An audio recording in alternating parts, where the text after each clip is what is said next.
one of the elements of where they want to take the world is a third world war, which they wish to involve Europe, the United States, and well, Canada, North America, and Russia and China.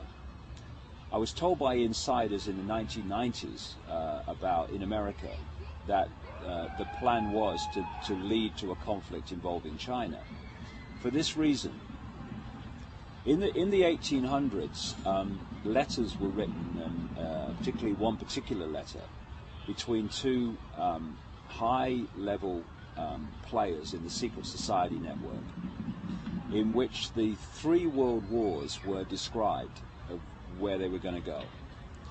And this letter included the detail of countries that would be involved and how it would be started. And it described the First World War, with the Germans brought into conflict with the rest of Europe and America.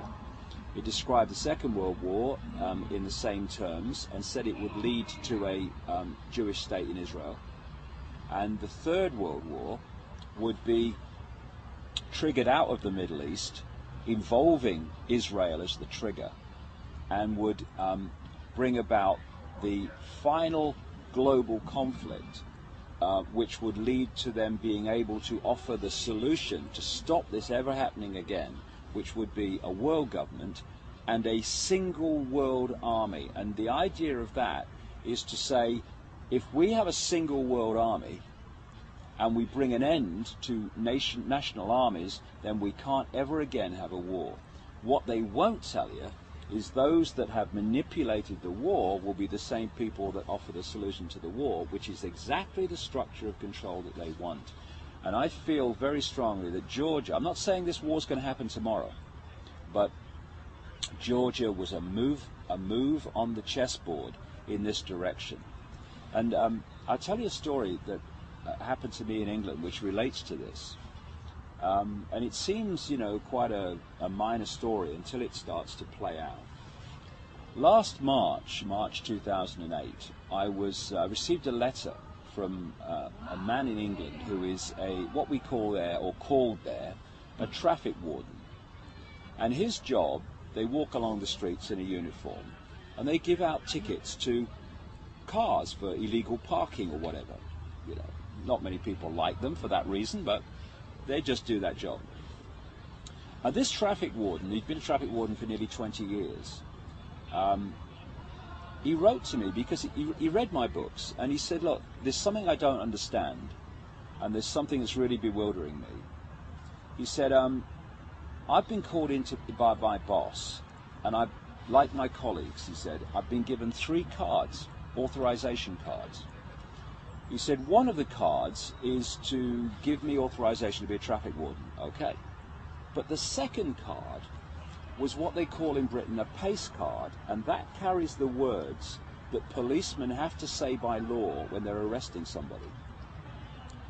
And the third card was the authorization of this man and his colleagues, traffic wardens, to go into private property without permission. So this man, who's a nice guy, he said to his boss, why do I need the statement you make to arrest people if you're a policeman, and why do I need authorization to go into private property? And his boss said, look, I've been told to give them out, take them home, leave them until further notice. A few days later, him and a few other traffic wardens are outside the police station in this county, this town. And a policeman came out that this traffic warden had known a long time, I hadn't seen for a while. And the policeman came over and made the small talk, and then he pulled his friend aside. He said, I want to talk to you. And he said to him 4 or 5 times in this conversation, you must not breathe a word about this. He said, I've got the job, he said, in this county, and there's someone like me in every other county of the United Kingdom, policeman, whose job it is to organize in preparation for a coming war. He said, we're preparing for this war well in advance. And he said, what's expected by the government is that when this war starts, there will be massive civil unrest on the streets of Britain and protest. He said, so what's happening is that when that war starts and the protests start, the civil unrest they're expecting, the military and ourselves, police officers, will be focusing on dealing with the civil unrest. And you, traffic wardens, private security guards and companies, closed-circuit television operators, and all these kind of people will be brought forward to do the jobs that police officers currently do while we're dealing with a civil unrest. Well, he sent me the cards and I saw them to confirm they existed. A few days after he contacted me, the British government announced that they were going to redesignate and rename traffic wardens civil enforcement officers, and they were going to give them powers, some of the powers currently that the police have. 10 days ago, all these months later after this happened, 10 days ago, the government in Britain announced that they were introducing a new designation of authority called accredited persons. And these were security guards, private security firms, CCTV operators, etc., who were going to be given accredited person status and given powers that are currently the powers of the police. Now, why I tell this story is that everything that this police officer said was going to happen is happening or has happened. The only thing that remains is the war.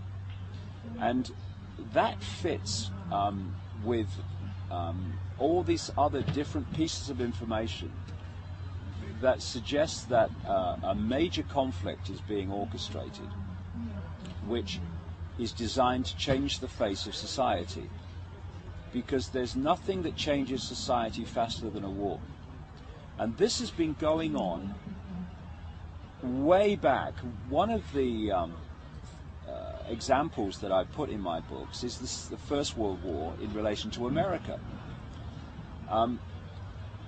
In the 1950s, there was an investigation by a congressional committee called the Reese Committee into what are known in America as tax-exempt foundations. These are organizations funded by the Rockefellers and the major elite families, who then pass the money out in apparently charitable ways, but it's nothing to do with charity. It's to do with funding this agenda while appearing not to be. And one of these organizations that they investigated, and there was a guy called Norman Dodds who was the main investigator, was an organization which is still going in America called the Carnegie Endowment for International Peace. What these investigators found was that this Endowment for International Peace was manipulating war. And they found minutes of meetings of this organization from the period in the early part of the 20th century, in which they were having meetings and discussions and saying, we need to change the face of American society and society in general. What's the most effective way of doing that? Well, it's a war. So we need to get America involved in a war. And Woodrow Wilson was the president of America at the time, and it's actually in the minutes of this organization that they sent messages to Woodrow Wilson telling him not only he must get involved in this war in Europe, but that he must stay in it for as long as it takes for American society to change in a way that's never going to change back again. And if you look at the world after a war, it's never the same as it was before, especially world wars. And they want this Third World War to change the face of global society to the point where they can introduce this centralized global structure. As they used to say in the 1960s with the Vietnam War, what would happen if we had a war and no one turned up? There'd be no war. What these people do is they declare wars and they get the rest of us to fight them. What we've got to do is stop fighting them and stop falling for this scam. Because if we go into this Third World War, then, you know, goodbye freedom.